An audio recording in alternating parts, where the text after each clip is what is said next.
স্বাগতম জনাইছো সকলোকে এখন ইউটিউব চ্যানেলত। আজি আমি JNBST সিৰিজৰ তৃতীয় দিন অৰ্থাৎ ডে 3 লৈ আমি আগমন কৰিছো। আজি কি ডে 3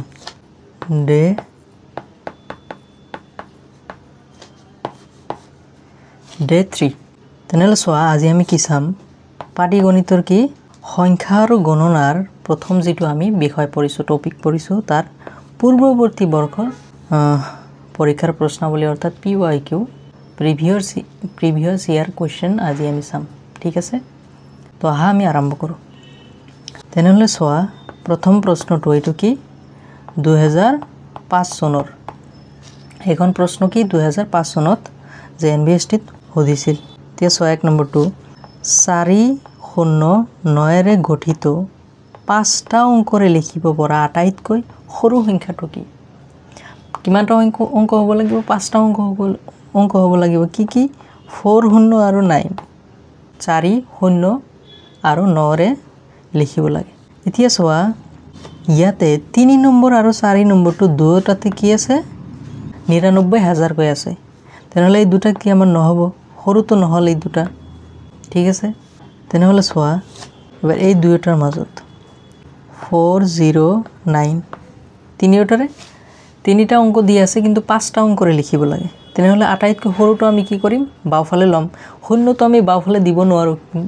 যেহেতু আমাৰ কি 5টা অংকৰে লিখিব লাগে। তেনেহলে সোয়া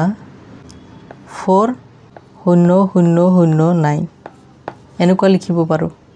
ঠিক আছে, ইয়াতে এটা দিয়া আছে 4 এক নম্বৰটো সোয়া 40940 আৰু ইয়াতে আছে 40009। তেনেহলে আমাৰ 2 নম্বৰটো সৰু হৈ যাব আটাইতকৈ। 1 নম্বৰতকৈ 2 নম্বৰটো সৰু হৈ যাব। তোমাক প্ৰশ্নত কি সুধিছিল আটাইতকৈ সৰু সংখ্যাটো, সেইকাৰণে আমাৰ এনসাৰটো 2 হৈ যাব। ঠিক আছে, এতিয়া আহি যোৱা কোৱেশ্চন নম্বৰ 2 10345 টা অংক কেইটাৰে লিখিব পৰা আটাইতকৈ সৰু অযুগ্ম সংখ্যাটো হৈছে। তেনেহলে কি অংক দিছে 1 0 3 4 আৰু 5 এইকেইটাৰ কি কৈছে আটাইতকৈ সৰু অযুগ্ম সংখ্যা লিখিব লাগে। তেনেহলে প্ৰথমে আটাইতকৈ সৰু সংখ্যাটো আমি লিখি চাও। তেনেহলে আটাইতকৈ সৰু সংখ্যা লিখোতে আমি কি কৰিম বাওফালে আমি কি কৰিম সৰু সংখ্যা দিম, সৰু অংকবোৰ দিম। লাহে লাহে আমি সোঁফালে যাওঁতে কি কৰিম ডাঙৰ অংকবোৰ দিম। ঠিক আছে, প্ৰথমে আমাৰ শূন্যটো দিব নোৱাৰো কাৰণ কি হৈ যাব আমাৰ 5টা অংকৰ পৰা কি হৈ যাব 4টা অংক হৈ যাব। সেইকাৰণে আমি আগত 1 দিলো, তাৰ পাছত শূন্য দিলো 3 4 5 এইটো আটাইতকৈ আমাৰ সৰু সংখ্যা হল। আচ্ছা, এইটো যদি আটাইতকৈ সৰু সংখ্যা হল যেহেতু আমাৰ শেষত 5 আছে, শেষত যদি 5 থাকে এইটো আমাৰ কি অযুগ্ম সংখ্যা। তেনেহলে আমাৰ এনসাৰটো কি হৈ যাব এইটোৱে এনসাৰ হৈ যাব 10345 10345 আমাৰ এক নম্বৰটো আমাৰ এনসাৰ হৈ যাব। বুজি পালা? এখন আটাইতকৈ সৰু অযুগ্ম সংখ্যা তোমাক লিখিব কৈছে। তুমি যেতিয়া আটাইতকৈ সৰু সংখ্যাটো লিখিবা সেইটোৱে তোমাৰ অযুগ্ম সংখ্যা। বুজি পালা? তেনেহলে এইটোৱে আমাৰ এনসাৰ হৈ যাব। এখন কি 2004 চনত আহিছিল। এতিয়া আহি যোৱা নেক্সট কোৱেশ্চন লৈ। এখন কি 2004 চনত আহিছিল। এইখন ইয়াতে কি কৈছে 1ৰ পৰা 100 লৈ লিখোতে 9 অংকটো 9 ডিজিটটো কিমান বাৰ ব্যৱহাৰ হয়? এই 9 অংকটো কিমান বাৰ ব্যৱহাৰ হয়? কাৰ পৰা কলৈকে 1ৰ পৰা 100 লৈকে। তেনেহলে আমি কি কৰো লিখি চাও। 9 আহিব। ঠিক আছে, 19 29 39 49 59 69 79 89 89ৰ পাছত কি আহি যাব 90 91 92 93 94 95 96 97 98 99। এতিয়া চোৱা কিমান বাৰ ব্যৱহাৰ হৈছে। এবাৰ, দুবাৰ, তিনিবাৰ, চাৰিবাৰ, 5 বাৰ, 6 বাৰ, 7 বাৰ, 8 9 10 11 12 13 14 15 16 17 18 19 20 বাৰ। আমাৰ কিমান বাৰ ব্যৱহাৰ হৈছে 20 বাৰ ব্যৱহাৰ হৈছে। তেনেহলে আমাৰ শেষত এনসাৰটো কি হৈ যাব 3 নম্বৰটো আমাৰ এনসাৰ হৈ যাব। বুজি পালা এইখন এতিয়া আহি যোৱা কোৱেশ্চন নম্বৰ 4 কোৱেশ্চন নম্বৰ 4 কি এটো 2005 চনত আহিছিল চাৰিটা অংকৰে গঠিত আটাইতকৈ ডাঙৰ সংখ্যাটো চাৰিটা অংকৰে গঠিত আটাইতকৈ ডাঙৰ সংখ্যাটো আৰু আটাইতকৈ সৰু সংখ্যাটোৰ যোগফল চাৰিটা অংকৰে আটাইতকৈ সৰু আৰু আটাইতকৈ ডাঙৰটো লিখি কি কৰিব লাগে দুয়োটা যোগ কৰিব লাগে তেনেহলে চাৰিটা অংকৰে আটাইতকৈ সৰু সংখ্যা কিমান হ'ব আটাইতকৈ সৰু সংখ্যাটো চোৱা 1000 চাৰিটা অংক যেহেতু এতিয়া আটাইতকৈ ডাঙৰ সংখ্যাটো কিমান 9999 ঠিক আছে এতিয়া যোগ কৰা 999 10 এটো আমাৰ কি হ'ব যোগ কৰাৰ পাছত উত্তৰ হ'ব তেনেহলে হেকত আমাৰ আনসাৰটো 2 নম্বৰটো আমাৰ আনসাৰ হৈ যাব বুজি পালা 10999 এতিয়া আহি যোৱা নেক্সট কোৱেশ্চন লৈ কোৱেশ্চন নম্বৰ 5 ত চোৱা 2003 চনৰ প্ৰশ্ন এটো 2003 চনত জেএনবিএছটিত সুধিছিল ইয়াত কি কৈছে সংখ্যা কেইটা দিছে এত সংখ্যা কেইটাৰ ভিতৰত আটাইতকৈ সৰু সংখ্যা কোনটো এই যে চাৰিটা সংখ্যা দিছে ইয়াৰ মাজত আটাইতকৈ সৰু কোনটো তেনেহলে কেনেকৈ বিচাৰিবা প্ৰথমে চোৱা চাৰিটাত কিমানটাকৈ অংক দিছে পাঁচটা অংককৈ দিয়া আছে চাৰিটাত তেনেহলে ঠিক আছে যদি আমাৰ অংকৰ সংখ্যা বেছি থাকিল হয় তেনেহলে হেইটো আমাৰ ডাঙৰ হৈ গল হয় আৰু যদি কম থাকিল হয় এটো আমাৰ আটাইতকৈ সৰু হৈ গল হয় এতিয়া চোৱা আমি আটাইতকৈ সৰু চাওতে বাওফালে আটাইতকৈ সৰু সংখ্যাটো হ'ব লাগিব এইকেইটাৰ মাজত বাওফালে সৰু হ'ব লাগিব নহলে লাহে লাহে কি সোফাল লৈ যাম আমি তেনেহলে প্ৰথমে 7 আছে গোটেই কেইটাত 7 আছে তাৰ পাছত কি শূন্য আছে গোটেই কেইটাত ঠিক আছে তাৰ পাছত 3 নম্বৰ ডিজিট যেটো অংক যেটো 7 আছে ইয়াতে শূন্য আছে ইয়াতেও 7 আছে ইয়াতে শূন্য আছে তেনেহলে 7 থাকা দুটা আমাৰ কি হৈ যাব ক্যান্সেল হৈ যাব যেহেতু 7 থাকিলে আমাৰ কি হৈ যাব ডাঙৰ হৈ যাব এই দুটা আমি ক্যান্সেল কৰিলো এতিয়া চোৱা আমাৰ এই দুটা বাকি থাকিল এই দুটা মাজত চোৱা 4 নম্বৰত ইয়াত 7 আছে ইয়াতো 7 আছে 4 নম্বৰত তাৰ পাছত হেকত ইয়াত 7 আছে হেকত ইয়াত 0 আছে তেনেহলে আমাৰ এনসাৰটো কি হৈ যাব আমাৰ এনসাৰটো হৈ যাব এখন নহয় কি হৈ যাব এইখন আমাৰ এনসাৰ হৈ যাব বুজি পেলা এইখন প্ৰথমে আমি কি কৰিম বাওফালৰ পৰা অংকবোৰ চাম বাওফালে যদি একে থাকে লাহে লাহে আমি সোফালে আগবাঢ়ি যাম তেনেহলে আমাৰ হেকত এনসাৰটো যাই হৈ গল 70070 4 নম্বৰটো আমাৰ এনসাৰ হৈ যাব বুজি পেলা এইখন এতিয়া আহি যোৱা কোৱেশ্চন নম্বৰ 6 এইখন প্ৰশ্ন কেতিয়া আহিছিল 2003 চনত 2003 চনত কি হৈছে দুটা সংখ্যাৰ যোগফল হল ইমান এটা সংখ্যা ইমান হলে আনটো সংখ্যা হ'ব তেনেহলে আমি কি কৰিম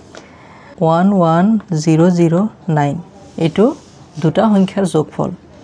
এটা সংখ্যা হল ইমান তেনেহলে এইটো সংখ্যা আমি কি কৰিম বিয়োগ কৰি দিম দিলে আমাৰ আনটো সংখ্যা ওলাই যাব তেনেহলে 9999 টো আমাৰ কি কৰিম বিয়োগ কৰিলে আমাৰ आंसर আহি যাব 0101 1010 আমাৰ आंसरটো হৈ যাব তেনেহলে আমাৰ आंसरটো কি হৈ যাব 1 নম্বৰটো আমাৰ आंसर হৈ যাব বুজি পেলা এইখন এতিয়া আহি যোৱা কোৱেশ্চন নম্বৰ 7 কোৱেশ্চন নম্বৰ 7 ত এখন কি 2003 চনত প্ৰশ্নটো সুধিছিল 0 1 2 আৰু 3 অংকৰে লিখিব পৰা চাৰিটা অংকৰে গঠিত আটাইতকৈ সৰু সংখ্যাটো হল চাৰিটা অংক হ'ব লাগিব আৰু আটাইতকৈ সৰু হ'ব লাগিব তেনেহলে আমাক অংক দিছে 0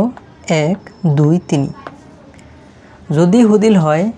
যে এই চাৰিটা সংখ্যাৰে যিকোনো আটাইতকৈ সৰু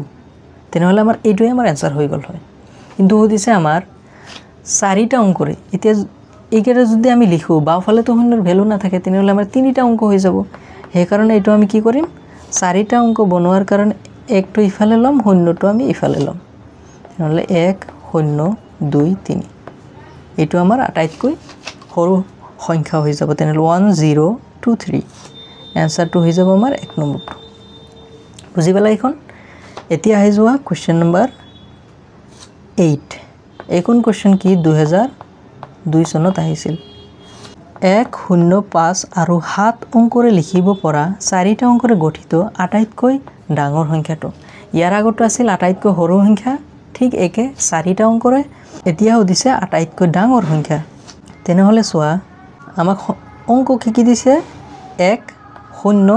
5 আৰু 7 এতিয়া আটাইতকৈ ডাঙৰ লিখিবলৈ আমি কি কৰিম বাওফালে আটাইতকৈ ডাঙৰ অংকটো দিম লাহে লাহে হফালে যাওতে আমাৰ লাহে লাহে সৰু হৈ যাব তেনেহলে এনসাৰটো 7 টো আমাৰ আগত আহি যাব তাৰ পাছত 5 আহিব যাব 5 আহি যাব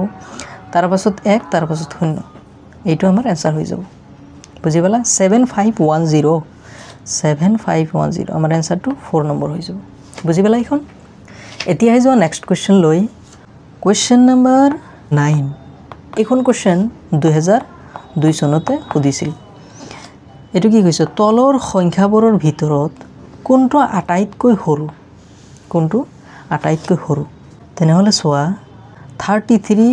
71 91 37 1000 কৰি আটাইতকৈ সৰু তেনেহলে ইয়াতে অতি সহজে তুমি গম পাবা যে এইখনে আমাৰ আটাইতকৈ সৰু সংখ্যা তেনেহলে এনসাৰটো কি হ'ব 33719 এইখনো কি 1 নম্বৰত দি আছে এইখনো অতি সহজ এতিয়া আহি যোৱা কোৱেশ্চন নম্বৰ 10 এইখন কোৱেশ্চন 2001 চনত সুধিছিল আচ্ছা যিবিলাক প্ৰশ্ন তোমাৰ 2015 14 আৰু তাৰ পাছত আহিছে পৰৱৰ্তী প্ৰশ্ন হেইসমূহ আমি কৰাই ৰাখিছো প্লেলিষ্টত চাই লবা তোমালোকে হা এতিয়া আহি যোৱা কোৱেশ্চন নম্বৰ 10 এখন চোৱা এনে এটা ক্ষুদ্ৰতম সংখ্যা উলিওৱা এনে এটা ক্ষুদ্ৰ মানে একেবাৰে সৰু সংখ্যাটো উলিওৱা যাক এটা যুগ্ম সংখ্যাৰ লগত যোগ কৰিলে যদি যুগ্ম সংখ্যা দি তাক আমি যোগ কৰো বা ইয়াৰ পৰা বিয়োগ কৰিলে এটা অযুগ্ম সংখ্যা পোৱা যায় এতিয়া তোমাক এনেকুৱা এটা সৰু ক্ষুদ্ৰতম সংখ্যা উলিয়াব লাগে যাক আমি যুগ্ম সংখ্যাৰে যদি যোগ কৰো বা বিয়োগ কৰো আমাৰ অযুগ্ম সংখ্যা আহিব তেনেহলে তোমাক তো কোৱা নাই যে যুগ্ম সংখ্যা বা অযুগ্ম সংখ্যা উলিয়াবলৈ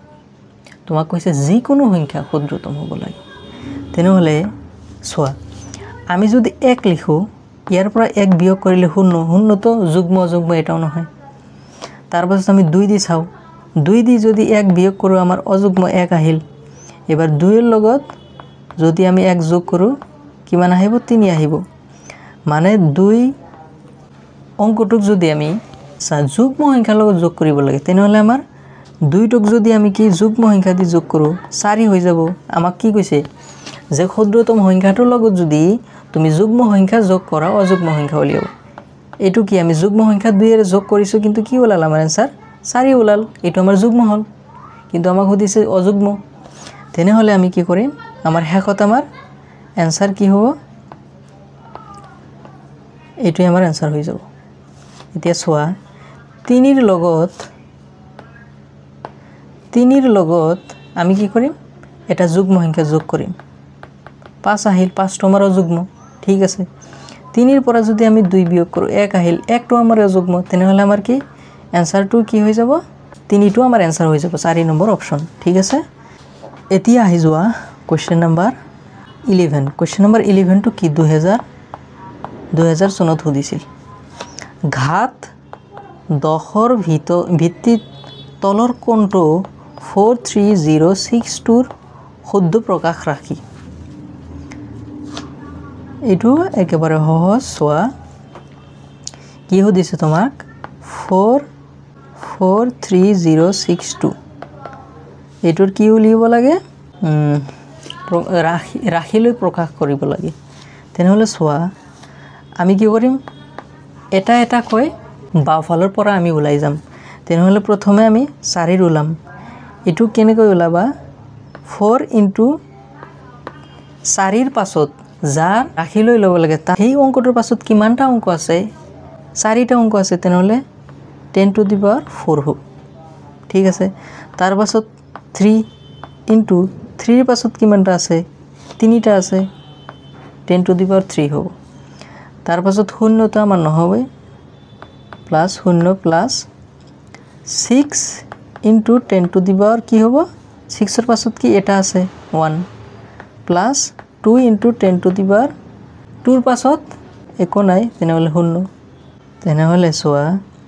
4 into 4 to the power 4 into 10 to the power 4 শেষত আমাৰ এনসাৰটো কি হৈ যাব এটাই আছে কেৱল এনসাৰ এইটো আমাৰ এনসাৰ হৈ যাব বুজি পালা তলৰ গুটেই কেইটা কেনেকৈ দিছে 4 into 10 to the power 5 দিছে এটো নহব বুজি পালা এখন এতিয়া আহি যোৱা কোৱেশ্চন নম্বৰ 12 2000 এটো 2000 চনত সুধিছিল 36490 সংখ্যাটোত 6 আৰু 9 কি কৰিব লাগে অংক কেইটা হাল হলনি কৰিব লাগে মানে 6 ৰ জায়গাত 9 বহাব লাগে আৰু 9 ৰ জায়গাত 6 বহাব লাগে পূৰ্বৰ আৰু নতুন আগৰ যেটো সংখ্যা আৰু চেঞ্জ কৰাৰ পাছত যেটো নতুন সংখ্যা ওলাল তাৰ মাজত পাৰ্থক্য হ'ব তেনেহলে প্ৰথমে আমাৰ কি আছিল 36490 এতিয়া আমি কি কৰিম 6 টো ইফালে লম 9 টো ইফালে লম তেনেহলে আমাৰ নতুন সংখ্যাটো কি হ'ব 39460 এটা আমাৰ হলনি কৰাৰ পাছত আহিল এতিয়া কৈছে কি দুয়োটাৰ মাজত পাৰ্থক্য কি এবাৰ দুয়োটাৰ মাজত পাৰ্থক্য চোৱা আমাৰ পিছৰ সংখ্যাটো কি মানে দুয়োটাৰ মাজত ডাঙৰ তেনেহলে কি কৰিম আমি পূৰ্বৰ যেটো নাম্বাৰ আগৰ নম্বৰটো কি কৰিম সংখ্যাটো কি কৰিম বিয়োগ কৰিম 36490 তেনেহলে সোয়া কি হ'ব শূন্যৰ পৰা শূন্য গলে শূন্য 16ৰ পৰা 9 গলে হ'ব 7 ইয়াতে থাকিল 3 1 13 পৰা 4 গলে 9 ইয়াতে থাকিব 8 8ৰ পৰা 6 গলে 2 2970 আমাৰ এনসাৰটো কত আছে 3 নম্বৰটো আমাৰ এনসাৰ হৈ যাব বুজি পালা এখন কোৱেশ্চন নম্বৰ 13 এখন কি হদিছিল 2000 এখনত 2000 চনত হদিছিল 80905ক সংখ্যাত প্ৰকাশ কৰিলে পোৱা যাব কিমান 80905 এটা আমাৰ आंसर হ'ব 80905 মানে আমাৰ মুঠ কিমানটা অংক হ'ব 5টা ইয়াতে 4টা দিছে নহব ইয়াতে 5টা দিছে ঠিকই আছে ইয়াতে 6টা দিছে 80905 ইয়াতে বেছি হৈ গৈছে ইয়াতে 6টা ডিজিট দিছে আমাৰ হেকত आंसरটো কি হৈ যাব 2 নম্বৰটো আমাৰ आंसर হৈ যাব বুজি পালা এখন এতিয়া আহি যোৱা কোৱেশ্চন নম্বৰ 14 এইটো কি 2000 চনত সুধিছিল দুটা অংকৰে গঠিত আটাইতকৈ সৰু সংখ্যা তলৰ কোনটো দুটা অংকৰে গঠিত আটাইতকৈ সৰু সংখ্যা এতিয়া চোৱা 11 তো দুটা কোৱেশ্চন নম্বৰ 14 তো চোৱা দুটা অংকৰে গঠিত আটাইতকৈ সৰু সংখ্যা তলৰ কোনটো 11 দুটা 1 দিলে কি হৈ যাব 11 হৈ যাব কিন্তু এটো দুটা 9 দিলে আটাইতকৈ ডাঙৰ হ'ব দুটা 1 দিলে আটাইতকৈ সৰু নহব আটাইতকৈ সৰু আমাৰ 10 টো হৈ যাব 10 টো কি 11 তকৈ কম তেনেহলে आंसरটো কি হৈ যাব 1 নম্বৰটো আমাৰ आंसर হৈ যাব ঠিক আছে এতিয়া আহি যোৱা আজিৰ লাষ্ট কোৱেশ্চন এটো আছিল 1998 ইয়াত কি কৈছে তিনিটা অংকৰে গঠিত আটাইতকৈ ডাঙৰ সংখ্যা আৰু আটাইতকৈ সৰু সংখ্যাটোৰ পাৰ্থক্য হৈছে কি তিনিটা অংকৰে গঠিত